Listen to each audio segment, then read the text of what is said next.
हूँ कि क्या होता है जब वो डाला, सारे तोते वो फंस गए और फंसे फंसे भी फिर वो वही गा रहे हैं कि हम नहीं फंसेंगे। तो वास्तव में वो सिर्फ गाने के लिए नहीं था, वो कर्म करने के लिए था। ऐसे ही जितने हमें वेद ग्रंथ पढ़ते हैं, सुनते हैं, कहीं भी कोई भी जिक्र सुनते हैं, अगर ध्यान से सुने, विवेक का इस्तेमाल करें, तो वो सब कर्म करने के लिए कहे गए हैं, ना कि सिर्फ पढ़ने के लिए। क्योंकि जब तक परमात्मा को देखेंगे नहीं कि बिन देखे मन मंदा नहीं है, ये मन मानेगा नहीं।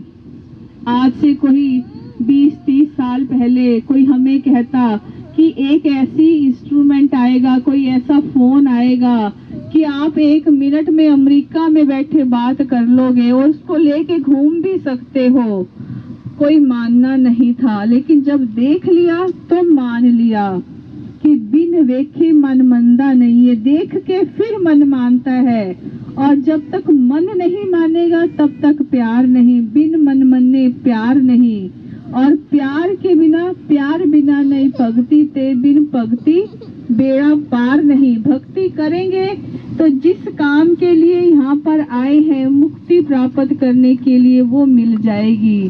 फिर उसका आगे से वो भी बताया कि होगा कैसे, कि गुरु दिखावे गुरु मनावे, गुरु ही प्यार सिखाता है, गुरु ही दिखाता है परमात्मा को, फिर गुरु मनाता है और गुरु प्यार सिखाता है। अभी हमने सुना कि कैसे कितना प्यार कि संतों के प्रति, इस संगत के प्रति गुरु फिर प्यार सिखाता है, सबसे प्यार करना सिखाता है।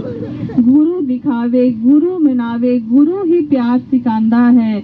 बिन गुरु भक्ति जो करदा सो पछतांदा है। कहा है कि गुरु के बिना जो भक्ति, जिसको हम कर्म कहते हैं, कि वो पछताता क्यों है? अब पछताने का कारण कि वो भक्ति कहीं ना कहीं अहंकार का कारण बन रही है।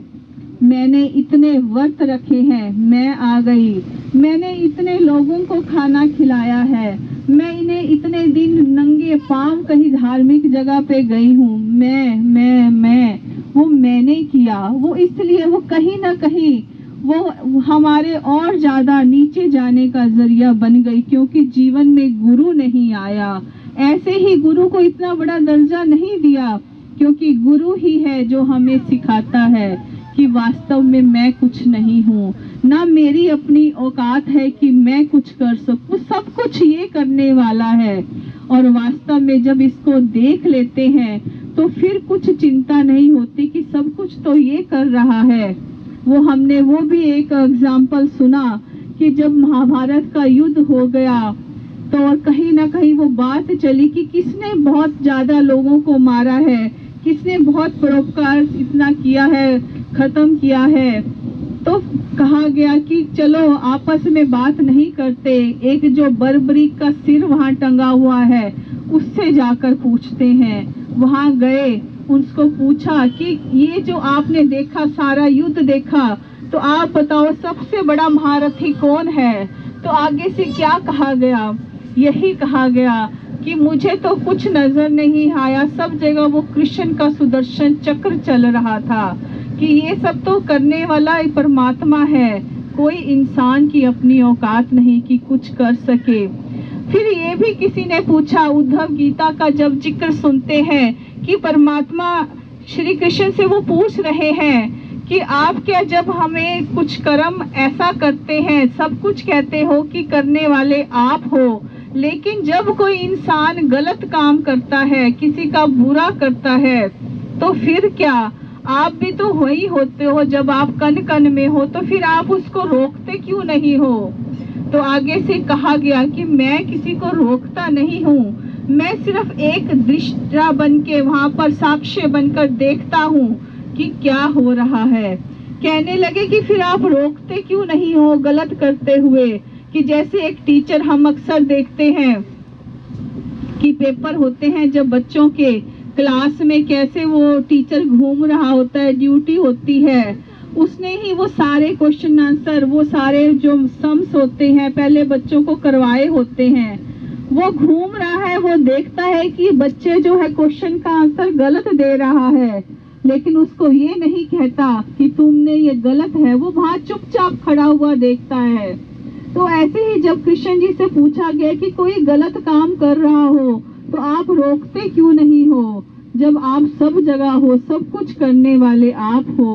कहते हैं करता तो चाहे मैं हूँ, लेकिन मैं साथ ही किसी को रोकता नहीं। कि क्यों नहीं रोकते, कि वो मैं ऐसा करना नहीं चाहता कि जिसको जो शक्ति दी है, जो आपको ये काम करने के लिए, कि वो काम करो। कहते फिर ये तो गलत बात है।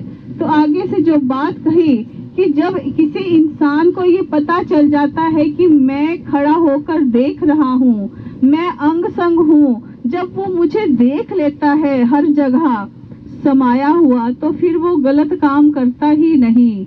वास्तव में ये देखने के लिए है परमात्मा, यही यहाँ पर कहा जा रहा था, इसीलिए इसका शुक्राना किया जा रहा था युगों युगों से। इसीलिए इसको पाकर गुरसिख फिर क्या कहता है कि फिर मुझे हर पल इसका एहसास बना रहे, ये मांगता है, ये सेवा मांगता है। अभी सुन रहे थे सेवा का जिक्र। ये कहता है कि सिमरन सत्संग मेरे जीवन में बना रहे, क्योंकि यही जरिया है जिसके द्वारा मुझे हर पल परमात्मा का एहसास बना रहेगा। ये सेवा सिमरन सत्संग करके जहाँ खुद तो ये अपना लाभ लेते हैं, अपना जीवन सफल करते हैं, वहाँ ये इसी तरह से गुरु को युगों युगों से वो गुरु को प्रकट करते आए हैं।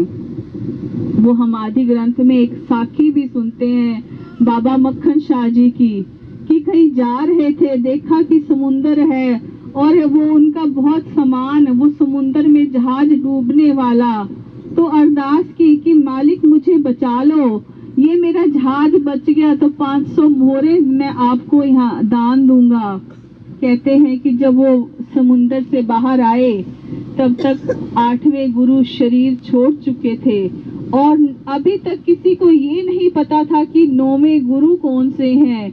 गुरु तेग बहादुर जी, जिनका अभी तक पता नहीं था, क्योंकि 8वें गुरु ने कहा था जाने से पहले कि एक जगह बकाला नाम पे वहाँ पर गुरु हैं, वहाँ पर अनेकों गुरु बनकर बैठ गए। अब कैसे पहचान हो कि कौन सा गुरु जो है वो वास्तविक गुरु है। बहुत से सिख गए, वहाँ पहचान किसी को नहीं हुई। तो उन्होंने कहा कि मैं सबके पास जाता हूँ, 22 गुरु हैं, 22 के पास जाकर सबको 2-2 मोहरे देने लग गए। जब 2-2 मोहरे सबके आगे रखी तो किसी ने आगे से ये नहीं कहा कि आप ये क्यों दे रहे हो, सबके आगे मोहरे रख दी। फिर गए, एक कहने लगे कोई और भी है, कहते हैं हाँ एक और है, उनके पास गए तो वो गुरु तेग बहादुर जी थे। वहां पर जब 2 मोहरे रखी तो उन्होंने आगे से कहा कि वादा तो तूने 500 मोहरे का किया था और तू दे 2 मोहरे रहा है। समझ गए कि वास्तव में यही गुरु है, क्योंकि गुरसिख हमेशा गुरु को प्रकट करता है, गुरु अपने गुरसिख का नाम करता है। ऐसे ही ये गुरसिख गुरु की आवाज देते हैं, जैसे उन्होंने उस समय कहते हैं छत पे चढ़ के गाया कि गुरु लादो रे, कि मुझे असली गुरु मिल गया है। ऐसे ही ये संगत का आयोजन करने का पर्पस कि हमें ये गुरु मिल गया है, जिसने मुझे परमात्मा मेरा आने जाने का था आत्मा का वो खत्म कर दिया। आप भी ये पालो, और जब ये पा लेते हैं, जैसे कोई चीज अपने नदी को कि नदी कैसे बह रही है, कितनी आवाज होती है, जब अपने मूल रूप में समुंदर में जाकर मिलती है तो शांत हो जाती है। ऐसे ही अग्नि ऊपर की तरफ बहती है। हर प्रकृति की चीज, हम मिट्टी को पैर मारते हैं, मिट्टी ऊपर उड़ती है, थोड़ी देर में फिर नीचे बैठ जाती है। तो हर जो वस्तु है प्रकृति की, वो अपने मूल रूप में मिलना चाहती है। ऐसे ही मेरी आत्मा इस परमात्मा से जब मिल लेती है तो शांत हो जाती है। जीवन आनंद से भर जाता है और वो फिर कोई इच्छाएं रहती नहीं और गुरु फिर कोई कमी रखता नहीं, क्योंकि कहा है कि गुरसिक है संतान गुरु की, गुरु है माता गुरु पिता है, कहे हर देव अटूट सा ये गुरु गुरसिक का नाता है। वो नाता ऐसा बनता है कि जीवन खुशियों से आनंद से भर जाता है।